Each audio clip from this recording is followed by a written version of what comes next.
EBF's new open forum is a live Bible questions and answers program. What kind of Bible question do you have? What subject is of concern to you? Well, this is a program designed to offer you the opportunity to call in and ask questions or comments relating to the Bible. Our host and Bible teacher, Chris McCann, will respond by going to the Bible, the infallible Word of God. Our program is hosted Monday through Friday beginning at 8 p.m. Eastern Standard Time. On Sundays, it begins at 1:30 p.m. Eastern. Call our toll-free number at 888-969-9883. Again, that's 888-969-9883. There will be someone there to answer your call and give you simple instructions to be on the program. You can also join through Zoom video by going to ebiblefellowship.org and clicking the icon at the top. If you're calling in from another country, select the International Toll-Free button to find your country's number.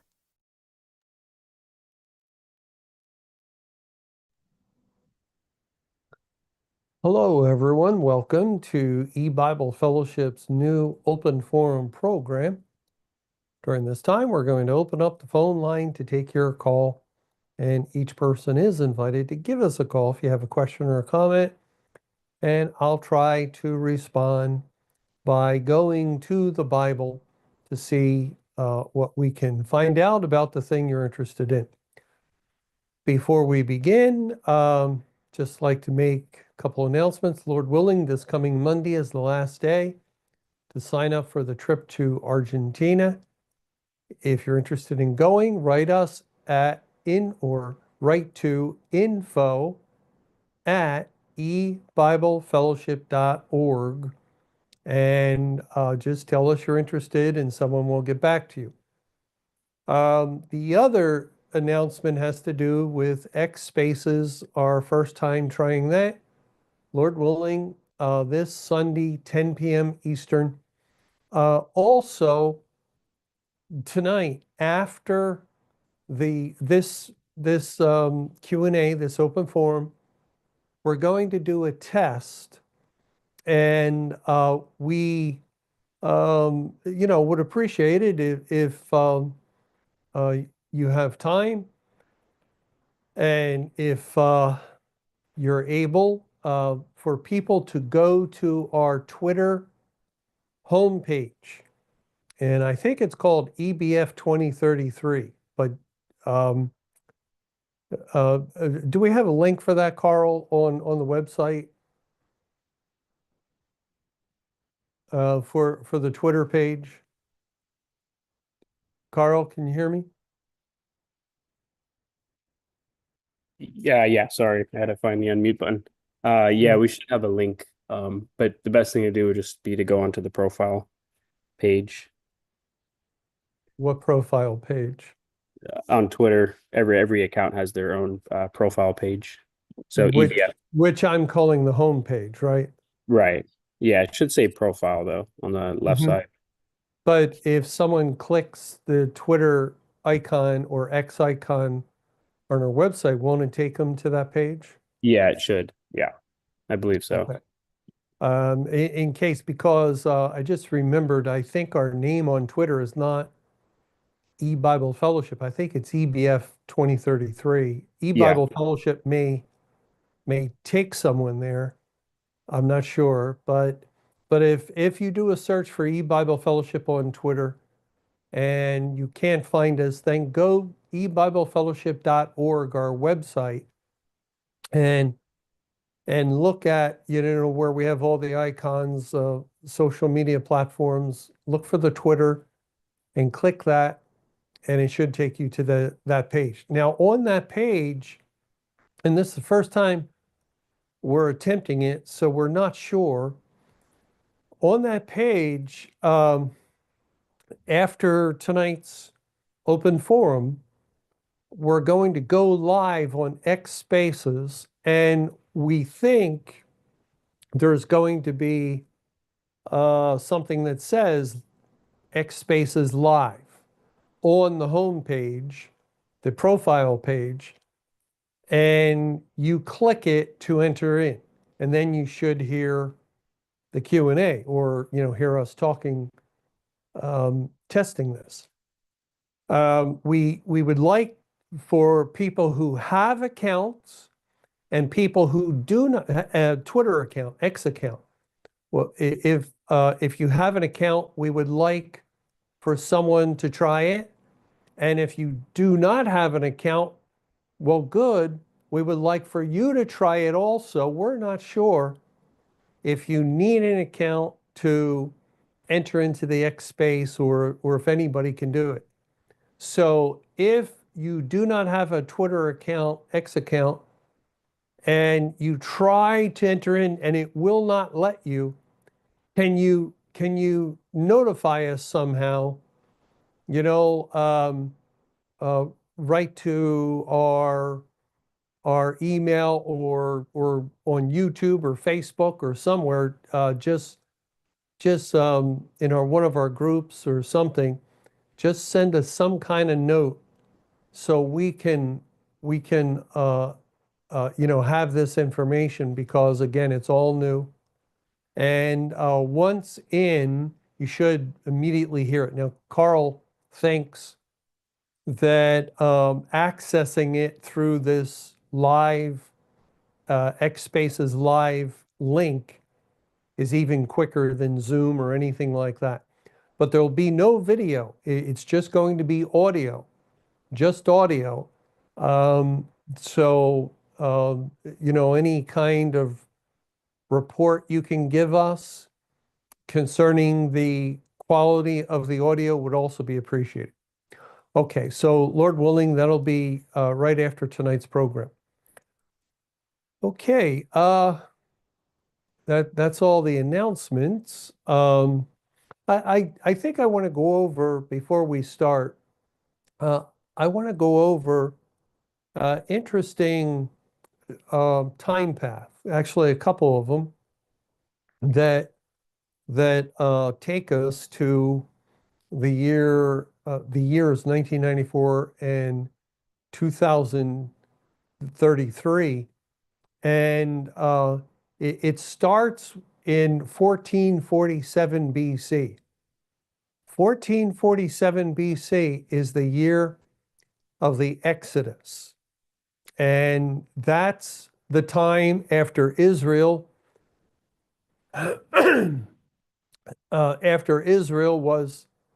was in Egypt for 430 years, to the selfsame day, precisely 430 years, exactly 430 years, that God delivered Israel out of Egypt.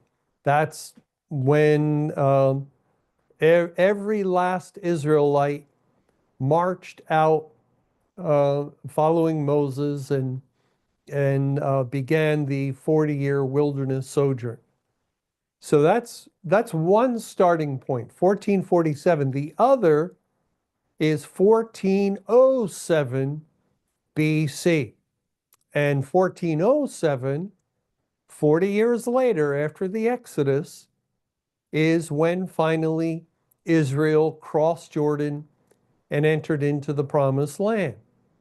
And it's very interesting, and I think very significant, that if you go from 1447 BC, and I might get these mixed up. I hope I don't. Let me just make sure I don't. 1447 plus 1994, it's 3,441 years, and you minus 1 because there's no year 0. So it's 3,440 years, and then divide by 430. 430, and you get 8. So we're starting in a year that, 430 years. 430 years to the selfsame day. That's tremendously highlighted by God. And then if you go 430 years, 430 years, 430 years, keep going 8 times, it lands on 1994. 1994, 3,440. Well, and 1994 is a Jubilee year. Jubilee has everything to do with delivering captives. Sound the Jubilee, set the captives free. And that is an amazing time path. But it gets even more amazing if you go to 1407 BC, 40 years later, the year Israel entered into the Promised Land, and 1407, do the same thing. 1407 minus 430, because you're counting down on the BC side, minus 430, minus 430, and then you'll count up when you get to the AD side. And so from 1407, 8 times 430 takes you to 2033 AD. 2033. So it's same time path, only 40 years, except in this case, 1407 to 2033 would equal 3,440 calendar years. Calendar years, no need to minus 1. And yes, God permits both ways of counting. So we have 2 dates in our time, 1994 Jubilee and the year 2033, which biblical evidence is pointing to for the end of all things, completion of all things, and therefore the entrance into what the land of Canaan represented, which is the eternal kingdom of God. And so we have, again, 430 times 8 from 2 dates landing on these 2 particular points. And what separates these 2 points? 1994 to 2033, 40 inclusive years. 40 inclusive years. What separates 1447 BC from 1407 BC? 40 calendar years. 40 calendar years. And what was the character of those years? Severe testing and wrath. And at the end, it was after the testing was done, entry into the promised land of Canaan. I think that's another very significant time path that when you start getting all these, and these are the most major time paths you can find, from the flood, from the cross, and so forth. It really begins to carry quite a lot of weight. Okay, let's go now to the first caller tonight. Welcome to our question and answer program. Please go ahead with your call.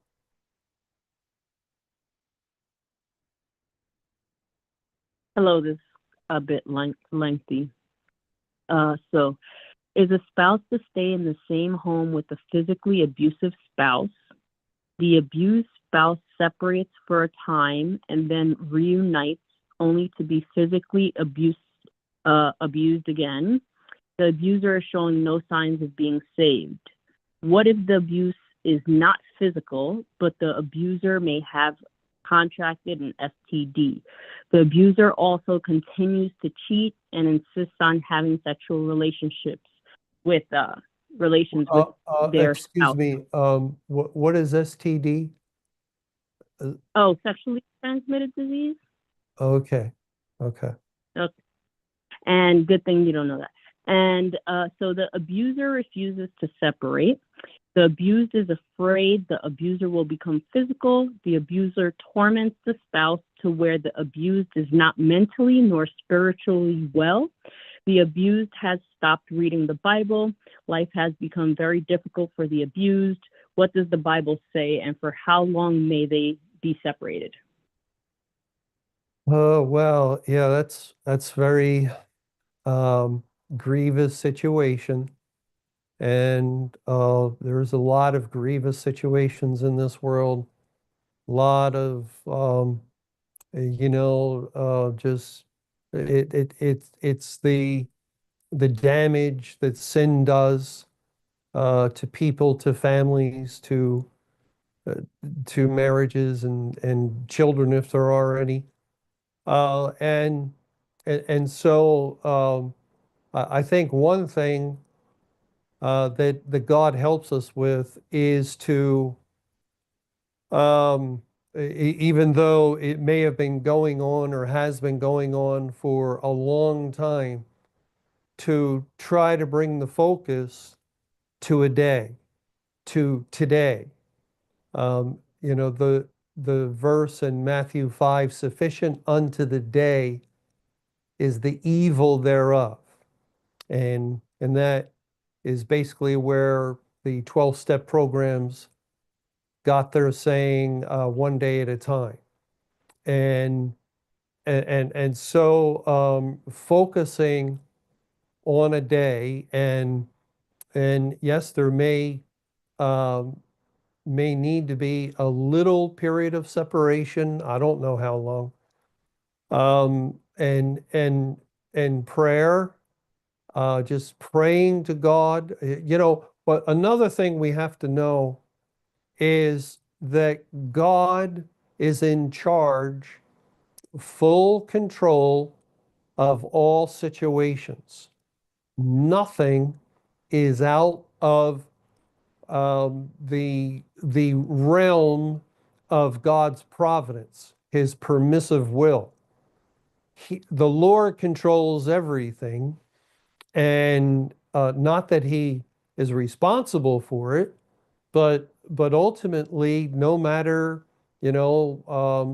what's going on in someone's life, or if there's a fire that burns down your house, or whatever, all the bad things, God's in control. Yet we have a confidence, and we have a hope that's a real hope, that all things work together for good to those that love God. And we can just look at the life of Joseph and the abuse he took from his brothers, and then after that, further abuse, being sold as a slave into Egypt, and things are going from bad to worse. And then Potiphar's wife falsely accusing him, thrown into prison. And so it looks bad.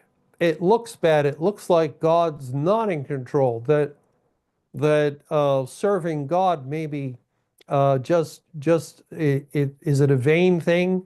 Is it an empty thing? No. And God proves that through Joseph. And same thing in the situation of a spouse with a drunkard for a husband, or drug addicts. One spouse is a drug addict, or spousal abuse.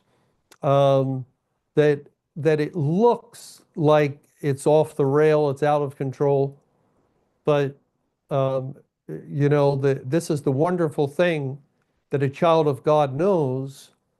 God has all power and ability and control. And so a wife can pray, or uh, if it's the husband, can pray, "Oh Lord, help, help," and desperate prayer, urgent prayer. And remember, the Bible also tells us God is a present help in times of trouble. Present, not future, but at the moment, in the instant. He is a help. And so we want to trust Him, cast our prayers upon Him, and also know also know that if the worst were to happen, and we were to be abused to the point of death, or we caught a disease that you know, eventually killed us or whatever, that for the child of God, it's gain. To die is gain. And that's a big comfort that the unsaved person does not have. The child of God knows that if I die today, I go to be with the Lord. And all these troubles, all the hurt and pain will be over. Not that we are seeking that. Well, we do seek that according to God's will. We would desire that actually, but we leave that in God's hands. And that's about as big of a security blanket anybody could have. To have, and that's the problem with situations like this. There's a feeling I'm not safe, I'm not secure, and for a true elect child of God, we have the ultimate safety and security of salvation. It is there, God having saved us and given us eternal life. It is there, just for whatever happens to us. We have that wonderful and tremendous blessing of God. So it's not like we're in the worst condition imaginable or possible if we have salvation. So there are some definite positives and blessings if we're truly saved, and also access to Almighty God, access to the one who controls all events and circumstances, and the Lord can change things if it's according to his will. And if it's not, we have someone who will hear us, who we can commune with, we have fellowship with. We have someone very intimate to us. If there's no longer any intimacy between husband and wife, if that closeness in marriage is gone, yet we have God to speak with, and it may be that the Lord just helps us day by day. And again, getting back to that, sufficient unto the day. So I don't know the answer. I just know these are the tools. These are the things God gives us, and He also tells us that if we're married, we're married, and you can't divorce, because there is no divorce in God's sight. We're married to the person we're married to, and there's no justification for divorce. The world would say, "Are you kidding?" and quickly, say the answer is get out of there, divorce, and get away from him, and that's according to worldly wisdom, and it sounds good. It sounds good, but we also know as a child of God, God's law, which is the will of God, is always best. It's always best. And so we have to keep that in mind.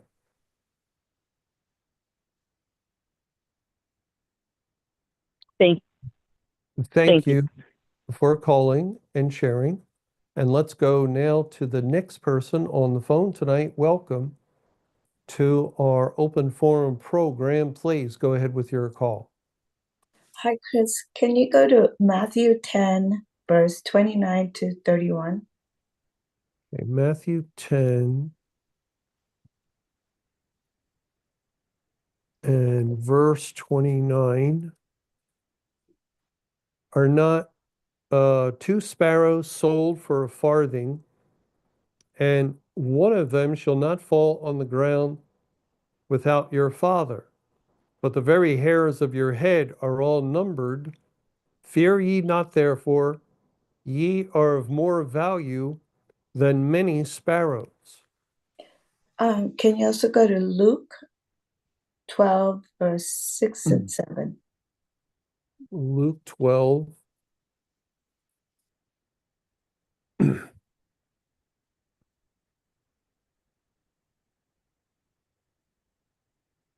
And verse 6. Are not 5 sparrows sold for 2 farthings, and not one of them is forgotten before God? But even the very hairs of your head are all numbered. Fear not, therefore, ye are of more value than many sparrows. Can you talk about the difference of the 5 sparrows in Luke and the 2 sparrows in Matthew? Mathematically, I don't know. I'm confused. Yeah. Oh, well, one thing, why would it be different? Yeah. Because it seems like it's the very same account. And I would suppose that the Lord made the statement, are not 2 sparrows sold for a farthing? And in chapter Luke 12, are not 5 sparrows sold for 2 farthings? Now, yeah, that actually makes sense, because you know how stores love to give deals if you Yeah. buy 2. Yeah. So Okay. so if you spend 1 farthing, you get 2 sparrows. Oh, we have a special today. Yes. 2 farthings, 5 sparrows. Um, and the one point is, that God has a concern for his creatures. That's what we see, um, where it says, um, where is that? One of them shall not fall on the ground without your Father. And does it say the same thing here? And not one of them is forgotten before God. So there's a slight difference in the wording too. Yeah. Um, Not one of them will fall on the ground um, without your Father, nor is forgotten. So God takes account. He has a care, a concern for the animal world, for dogs, cats, sparrows, all kinds of birds. And yet his main concern, his biggest care, is for man. Fear ye not, therefore, or ye are of more value than many sparrows. So God is indicating that a child of God, I think, would especially be in view here, that a child of God has great value to him, and if he has that concern for that which is least, how much more concern will he have for that which is more valuable to him? And we know the value of a child of God, because what I guess sets the value of something is the price that is paid for it, and God has bought us with a price, and the price was It's the like, the blood of Christ, the life of Christ. And that is an enormous payment, an enormous price, an enormous value set upon each Christian, true elect Christian. And we just see God's concern and care. The whole Bible is an expression of his love and concern and care and focus for his people, to even bother to write us, give us all this information, this detail, to grow us understanding and knowledge, and to work within us, to be so patient with us, like a heavenly father raising his children and making sure we're reaching levels of growth and grace and maturity, spiritual maturity. Just a lot of wonderful, beautiful truth that the Bible reveals concerning God's emphasis and his constant focus. He has thought of us from eternity past. He even tells us he had mercy upon us from eternity past. And so yeah, this is just another verse that kind of gives us a glimpse into that. Thank you. It was You're beautiful. welcome. Thank you for sharing those verses and that good question. And let's go to the next caller tonight. Welcome to our question answer program. Please go ahead with your call. Hi, Chris. Good evening. Could you please read 2 Peter 3? I was looking at verses 9 through 13. I don't know if that's too long. 2 Peter 3, starting in verse 9, it says, the Lord is not slack concerning his promise, as some men count slackness, but is long-suffering to usward, not willing that any should perish, but that all should come to repentance. But the day of the Lord will come as a thief in the night, in the which the heavens shall pass away with a great noise, and the elements shall melt with fervent heat. The earth also and the works that are therein shall be burned up.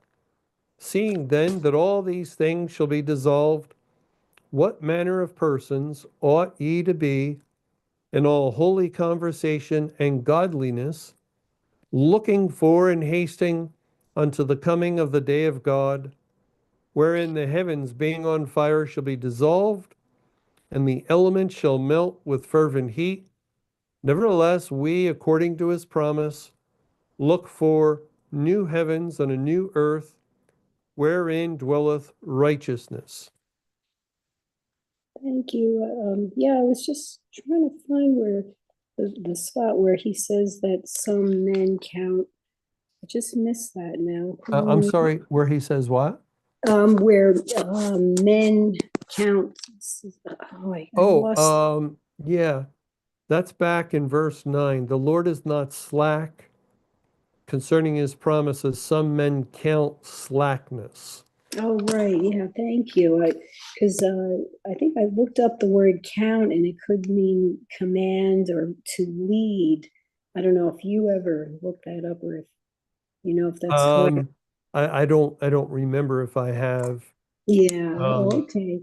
but- Because I was wondering if you could maybe talk a little about that. 'Cause, Well, the Lord, it's speaking of time, even if you go earlier, the scoffers from verse 3, walking after their own lusts and saying, where is the promise of his coming?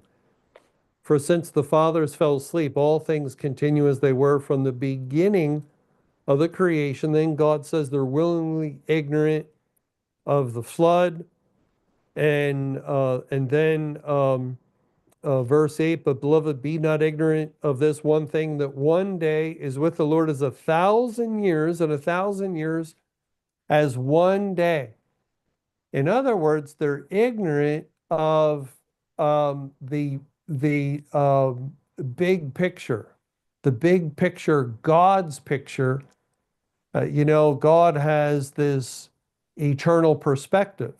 He knows the end from the beginning, so he created the world, and he can see the whole length of human history, everything. And of course, even before he actually created the world, he knew all this. But in the mind of God, he could see and know everything that would happen, and of course orchestrate events to make certain things happen. at specific times, such as Israel's stay in Egypt 430 years to the selfsame day. That's not an accident. It's not a coincidence.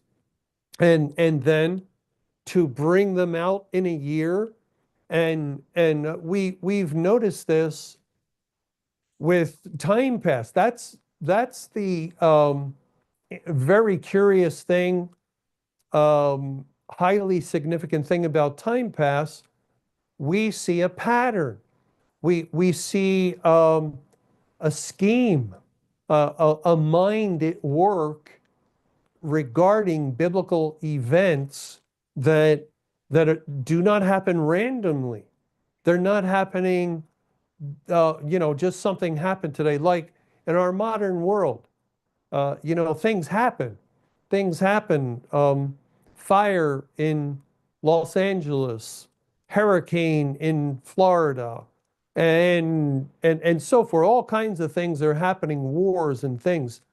And there's no sense trying to plot them, to see if there's any significance in the number of days or months or weeks or years from one event to the other, from one hurricane to another. No, you won't discover anything. But when it comes to the Bible, because God worked out these very important biblical circumstances and events in specific times in order so that a pattern would be in view and his people could learn the pattern, and that would help or aid in them at the time of the end, especially to see the pattern, and they would begin to receive wisdom. A wise man's heart discerns time and judgment, and so we see a wonderful pattern of major events in the Bible that have relationship with one another. And I just, earlier at the start, I spoke of 1447, 1407 related to two significant periods in 1994, 2033, and many others. Just think of King David. Here's David, whose name means beloved, and we know Christ is the beloved, and he's a king, and Christ is a king, and he's a man after God's own heart, and he begins to reign 1007 BC. 1007 BC. Now that's also, significant numbers from 1447 or 1407. 1007 would be 400 years from 1407. But anyway, he begins to reign 1007, and he reigns 40 years, and in 967 he dies, and at the time of his death his son Solomon lays the foundation of the temple. And so we think, well, David, a great type of Christ, 40-year reign, foundation of temple laid. And then if we project it, his beginning to reign 1007 to 7 BC, the year Christ is born. And what did the wise men say when they came to Jerusalem and encountered Herod? Where is he born, King of the Jews? The king, the reigning of Christ over it's spiritual Israel. It's not national political Israel, but still he was king, just as David was king, 1,000 years exactly. Then if you go from 967 BC, the year that David died and the foundation of the temple is laid, and go to the cross in 33 AD, it's 1,000 calendar years. again, maintaining 1000 from 1007 to 7 BC, and 1007 is also a Jubilee year as 7 BC, and 967 to 33 AD.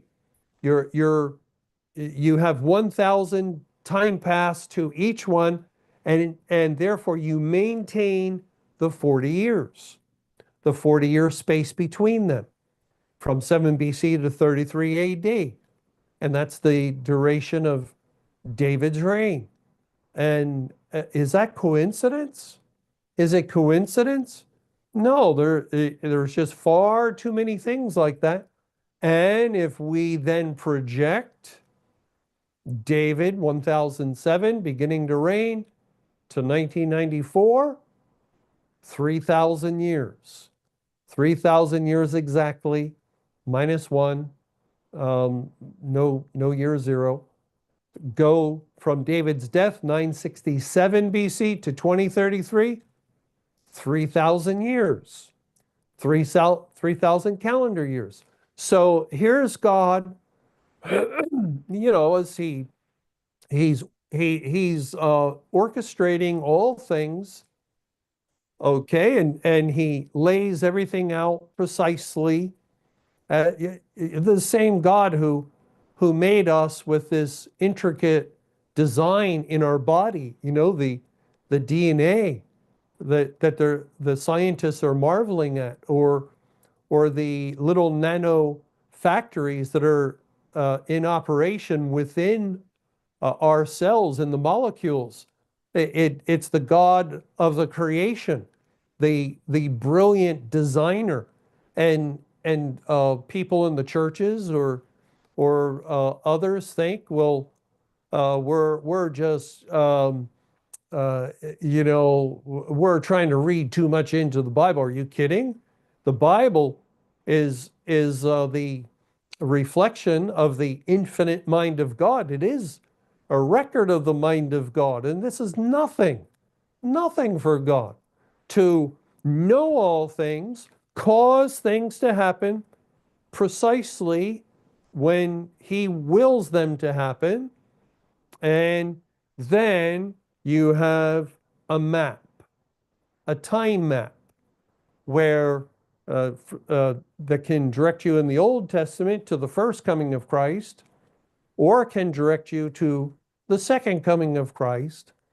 And that's what we have. So the unsaved who are in spiritual darkness of heart, ignorance of mind, they don't know these things. They don't know that God has a plan, a time schedule, program for times and seasons that must unfold. And so they just, they don't even know when. Just, the world's been around for a long, long time. It'll be around for a long, long time longer. And God is then saying, no, one day is as 1,000 years. Significant statement, isn't it? We learned, because in 2 Peter 3, that statement, one day is 1,000 years, 1,000 years is one day, is right in the midst of a discussion in this chapter, early verses describing the flood, later verses describing the destruction of the world by fire. Right in the middle, one day is 1,000 years, 1,000 years is one day.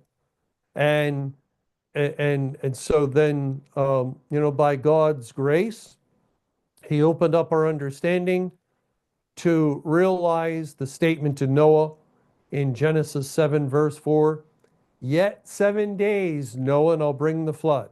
And flood typifies Judgment Day. So, yet 7,000 years, and I'll begin Judgment Day. And the flood took place, we know, from the Lord opening up the biblical calendar of history in the year 4990 BC, and you go 7,000 years, takes you to 2011. And we also understand it was the date of May 21, 2011, because that matches the, unsurprisingly, this is the detail that indicates the hand of God. The flood began in the days of Noah on the 17th day of the second month. 7,000 years later, May 21, 2011, which, why would we even think of that date?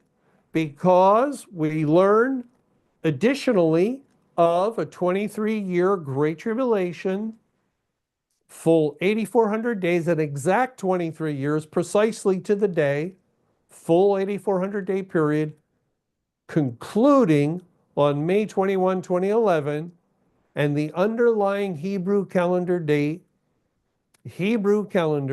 not our Gregorian calendar, the date May 21 is Gregorian, but the underlying Hebrew calendar date was the 17th day of the second month, matching the date of the flood in the days of Noah. And see, it's nothing for God. It's nothing. What is Abraham, or what does God say to Abraham? Let's see, in Genesis 18, right before destruction of Sodom and Gomorrah, we read in Genesis 18, verse 17, and Jehovah said, "Shall I hide from Abraham that thing which I do?" No, God does not hide from Abraham, or did not hide, nor does he hide from us, his people, the thing which he does. The Lord reveals his secrets to his servants, the prophets.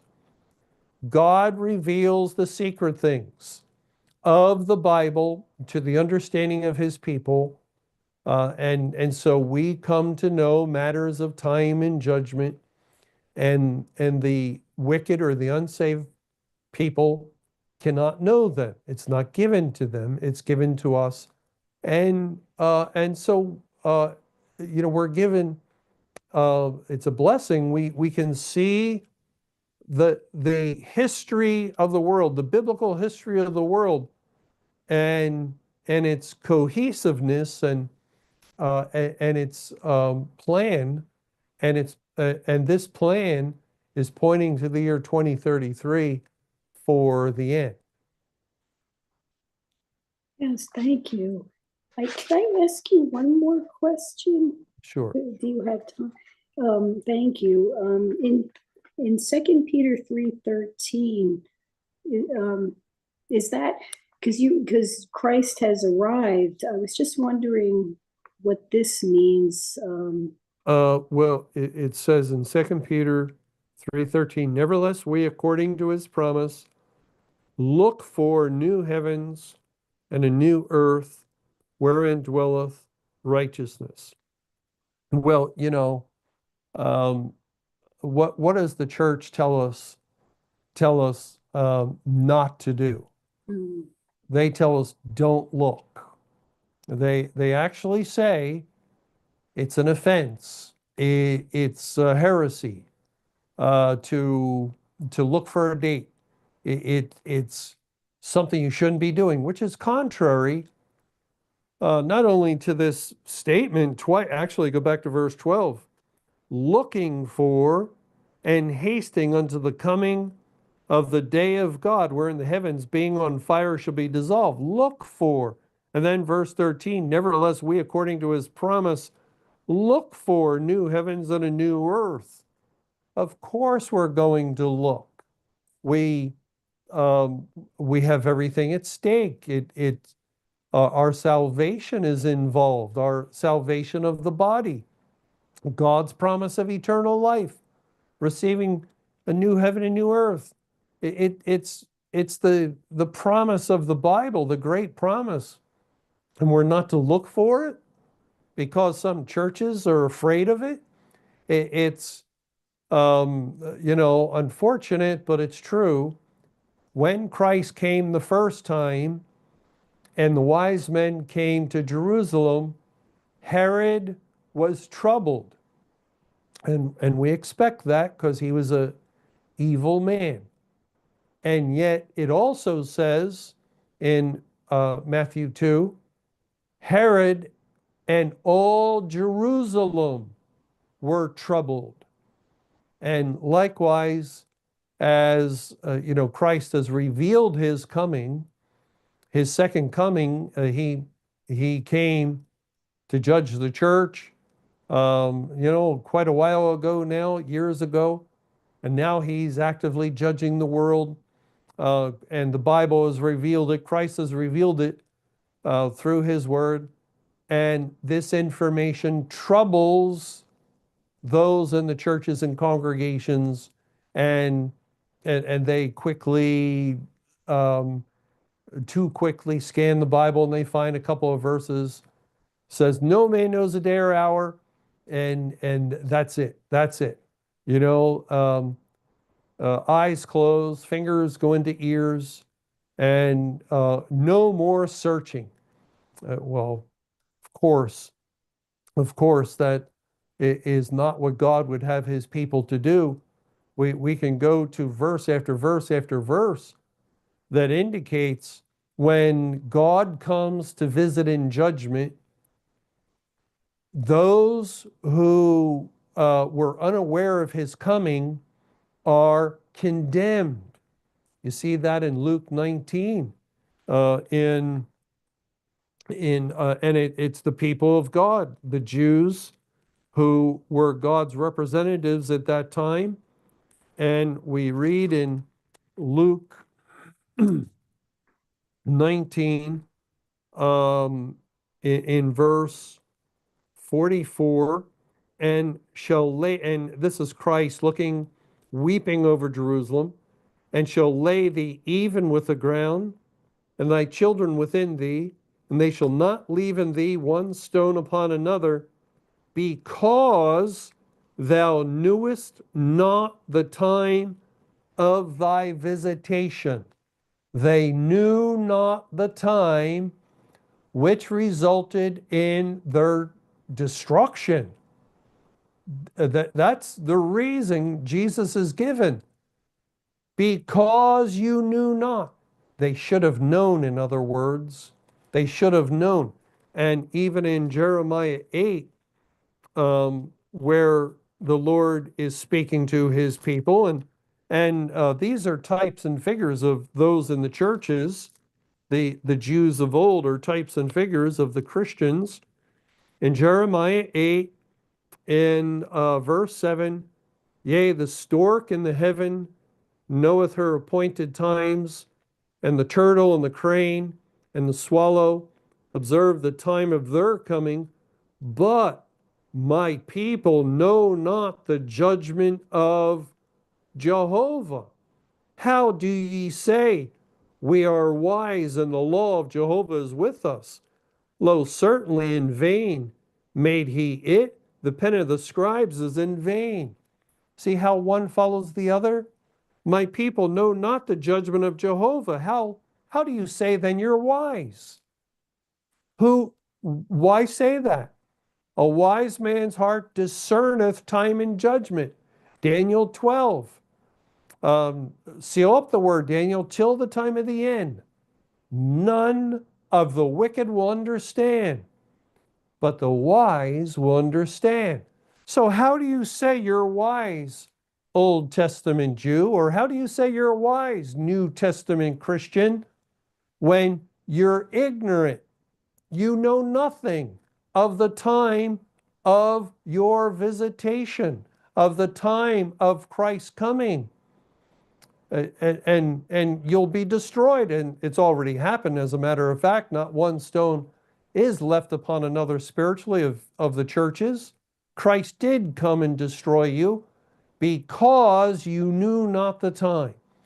And the definite implication is God's people will know the time. We will know. Christ will not take us as a thief, as it says in 1 Thessalonians 5. Brethren, you're not in darkness that day should overtake you as a thief.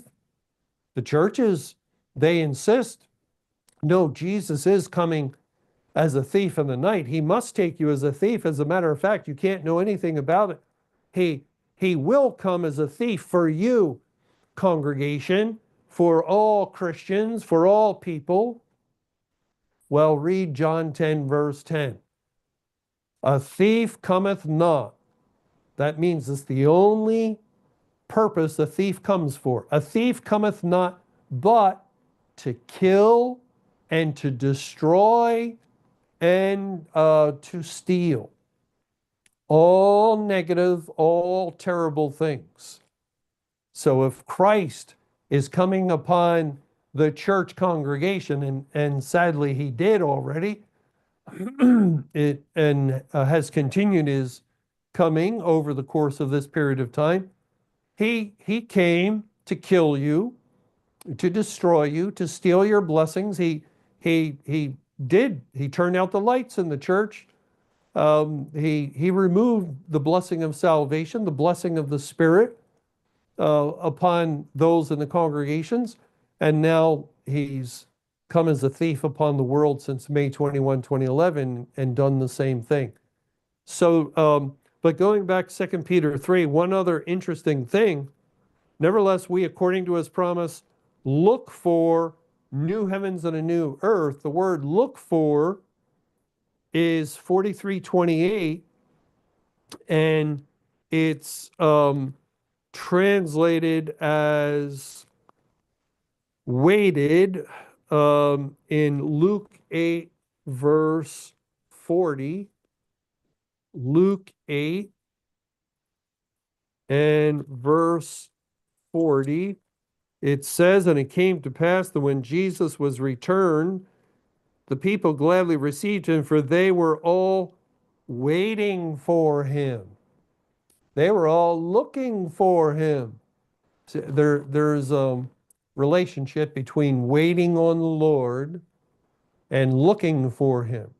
And those people who have gone back from looking into these things, the former family radio listeners, it might be current family radio listeners, former E-Bible Fellowship listeners, and they went back to church or back to wherever, and no, I'm not going to get into date setting anymore. I'm not going to get involved in these intricate time patterns.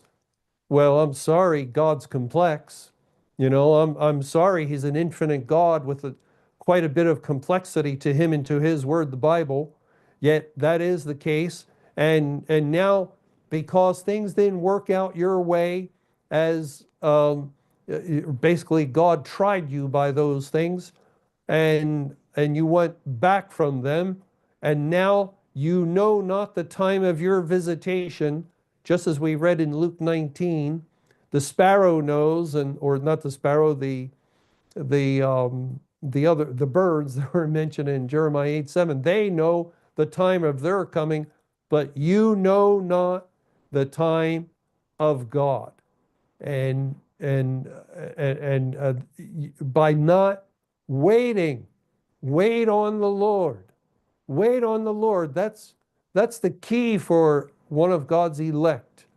When we don't know something, when something shocks us or stuns us, surprises us, what is going on? May 22nd, we were so certain, so sure. And, it's the fool who's hasty. It's the fool who makes hasty decisions and doesn't wait on the Lord. And when people stop waiting on the Lord or looking for, well, then they get involved into beating their fellow servants. I think it tells us in Luke chapter 12. But thank you for calling and sharing that good passage. And let's go to the next caller tonight. Welcome to our question and answer program. Please go ahead with your call. Chris, how are you? You were talking there earlier about the selfsame day. You tied 430 years from 1447 to 1994, or whichever it was, and 1407 to to 2033. Right. So, and then a question was asked a few months ago. There was 43 encampments from the time they left Egypt to the time they crossed the Jordan and pitched in Gilgal. There's 43 encampments. I thought it was 42. But there's Is it- 42 until they crossed the Jordan, but 43 when they crossed the Jordan. Okay. Yeah. So So 42 in the wilderness yeah, and the 43rd crossing over. and the word encampment or pitch tent. So it seems like God is emphasizing the number 43 there. But I have a question. My question is, could you read? I have a question about the self same day. Could you read Exodus 12:41, please? Exodus 12 and verse 4:1. 41. I'll start in verse 40. Now, the sojourning of the children of Israel who dwelt in Egypt was 430 years. And it came to pass at the end of the 430 years, even the selfsame day, it came to pass that all the hosts of Jehovah went out from the land of Egypt. And could you compare that to verse 46, 4:6, Same please? chapter. Yeah. In one house shall it be eaten. Thou shalt not carry forth aught of the flesh abroad out of the house. It's the word bone, right? Neither shall ye break a bone thereof. Yeah. So the self same, as I mentioned last year sometime, and bone is the same word. And this word bone ties to like Ezekiel, dry bones, and the self same day ties to when Noah entered the ark. So in the Hebrew, you could read, from my understanding, you could read on the self same day, could be on the day of bones. So I'm just wondering, how do we differentiate the two of them, day of bones and self same day? Well, yeah, I remember seeing that, a while back, going through concordance and kind of puzzling about it. And I'm not sure. It's also interesting. I guess it would be the same word. At that time, they carried the bones of Joseph out of Egypt. Oh, it is, Uh, yeah. Yeah, you're it would right. have been that day, right? Self same day, the day of bones, and there goes the bones of Joseph, and Joseph was a great type of Christ, who died at 110, pointing to Yeah. the first coming of Christ after 11,000 years, and it reminds us that we are the bones, we are the bones of Christ, body. You're flesh of my flesh, bone of my bone, and so. Joseph was a figure of all the bones of Christ. I guess it's kind of pointing a picture of the physically alive, maybe identifying with the rapture, and the physically dead. Joseph and his bones could point to all those physically dead, that are in Christ as well, all delivered, all, not only all the living Israelites, but even the dead bones of Joseph It's it's came out also of Egypt. the body of heaven. It's actually translated the body of heaven in Exodus 24:10 as the when It's God, the word body, the word body body, of heaven. Yeah. the whole phrase. Oh, well, I'm looking here. I have it. It's kind of a long word, as it were, the body of heaven. But see, this is my struggle. I'm still struggling with the Masoretes crossing over and translating words. You see, I don't know whether to take that word self same day as this literally, or whether to take it as a day of bones. So I'm still struggling with that. Uh, Well, let's look at these two verses again. Now, the sojourning of the children of Israel who dwelt in Egypt was 430 years. And it came to pass at the end of the 430 years, even the self same day it came to pass. There's a definite emphasis, um, on a time. on a time. And I think that's why the translators translated it the way they did. It's a focus on this is a point 430 years from the time they came into Egypt and now this day. Um, yeah, I don't know. Definite questions about why use the word that is often translated bones. I don't know. I don't know all the answers, but this is one way I think it can legitimately be translated. Um, and Yeah, it's also interesting. it's just maybe we ought to do the reverse and see, where all the reference the bones. Can Yeah, we put self same in right, there? I don't right. know. It's also interesting how the Feast of Unleavened Bread, they left Egypt, and then when they crossed the Jordan was the Feast of Unleavened Bread. And also the 14th of April 2033 is the Feast of Unleavened Bread. It's just kind of Hmm. interesting Yeah, how and it's all tied together. that's right around 8,000 days since May Yeah, 21, 2011, and that would be 40 times 40 times 5. So, the 40 years period of wilderness testing and extreme emphasis on testing since May 21. If that were the date, if that's the date, I'm not sure that it is, but it definitely is possibility. all right, thanks very much. Okay, thank you for calling and sharing. And let's go to our last caller tonight. Welcome to our question and answer program. Please go ahead with your call. Hi, Chris. I was reading Zephaniah 3 verses 17 to 18, and it led me to 2 Chronicles 30 verses 22 and 26. But if you could read Zephaniah first. Okay. Zephaniah 3.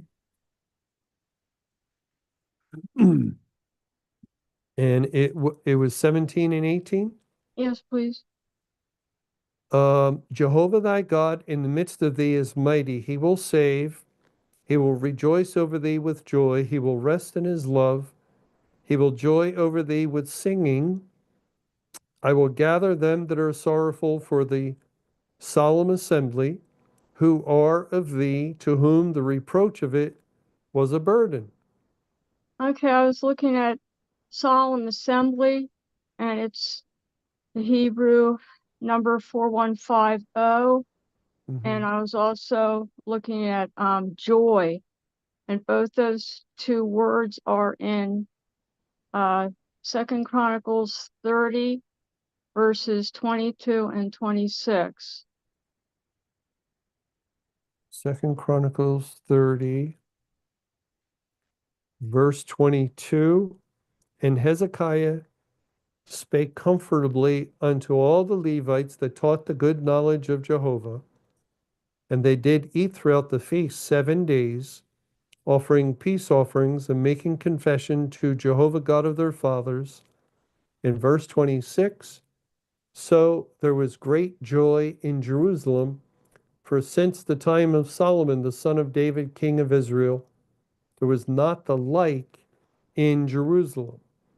And so I think here in verse 22, feast is the same word as solemn assembly, and great joy is the same as in Zephaniah 3. Mm-hmm. And it seems like this here in 2 Chronicles 30 is speaking of the Feast of Unleavened Bread. So I just thought that was interesting, those two connections. And then I just have like one quick question, because I know we're about out of time. But since we're talking about time, if you go to 2 Chronicles 35, 17, and 19, I've always wondered this, and I haven't gotten an answer. if you could, do you have time to read that? Yeah. Second Chron 35. Second Chronicles 35:19. In the 18th year of the reign Yeah, of Joseph. 17 Oh, start in 17? Okay. to 19. Yeah. Verse 17, the children of Israel that were present kept the Passover at that time and the Feast of the Unleavened Bread 7 days. And there was no Passover like to that kept in Israel from the days of Samuel the prophet, neither did all the kings of Israel keep such a Passover as Josiah kept, and the priests and the Levites and all Judah and Israel that were present, and the inhabitants of Jerusalem in the 18th year of the reign of Josiah was this Passover kept. Okay, thanks. I've always wondered, does anybody know the year, the month, and the day that this past the 18th year of the reign of Josiah was kept? Because I wanted to see if there was a timeline going to the Passover or unleavened bread in 2033. So Well, if anybody could look at Josiah began to reign 640 when he was 8, and so his 18th year, depending on the type of um, whether it was non-extension or extension, sometimes I get them mixed up. It would either be 622 BC, or what would the other option be? 623, Yeah, I have it. 623, or 622. And what's interesting is there's also another circumstance that happened in the time of Josiah, right around, it may have been I think it was his 18th year, because if you figure that he was 8 when he began to reign, his 18th year, he'll be 26, and that's 2 times 13. And from, uh, 622 to 609 would be the next 13, and he died at age 39. So his life is really heavy emphasis on number 13, because upon his death, Judah begins to experience a tribulation. It points to a great tribulation that gets underway after 13,000 years of history in the year 1988. Also in his 18th years, when they found the book of the law.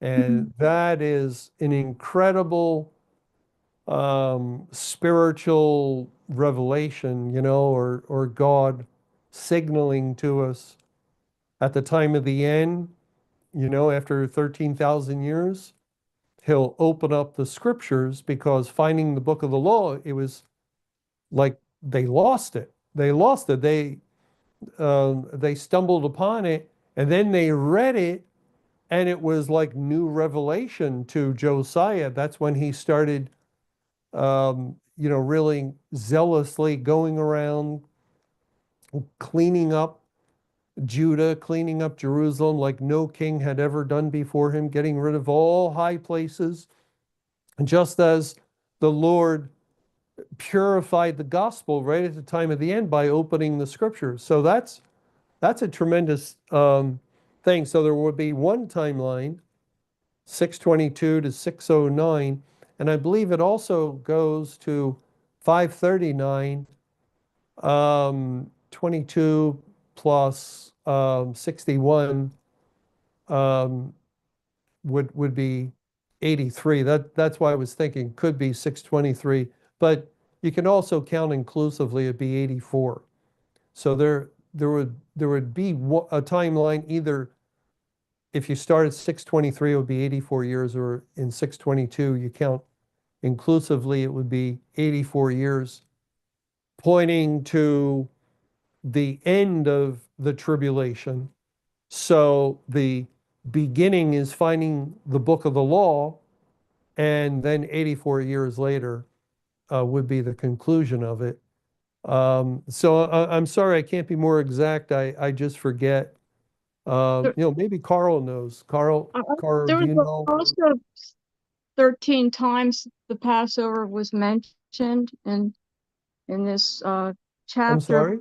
I'm sorry. 13 times the Passover was mentioned 13 times in this. Oh, it is in the chapter. Yeah, but I don't think you understand my question. Would someone be able to find out if there's any like how many days, how many months from this time here in verse 19 all the to way into the April? Passover in 2033. Yeah, Oh, like, 'cause I don't know well, how to yeah, do it. it can be done once you know the year. But yeah, Well, I can't do that or in this maybe just, program. yeah, but maybe if someone did, I'd just be I've been wanting to know for a long time. So Yeah. thank you. But okay, you're welcome. Thank you for calling and sharing. I would like to, one last thing, please keep in mind right after this, soon as we close, Carl's going to try to open up X Spaces, and we want to do our test. So if you have time, please join us over there. But for now, may you have a good night, and may the Lord's perfect will be done. So Carl, are you going to close this out? Yeah, I'll close out the Zoom meeting because it's a different program. And so I just sit here, right? Yeah, yeah. That's And what the same microphone setup and everything? yeah. Yep. Okay. All right. Thanks again for joining us for E-Bible Fellowship's live open forum program. You can call in with your Bible questions Monday through Friday beginning at 8 p.m. Eastern Time and Sundays beginning at 1:30 p.m. Eastern. Until next time, may the Lord's perfect will be done.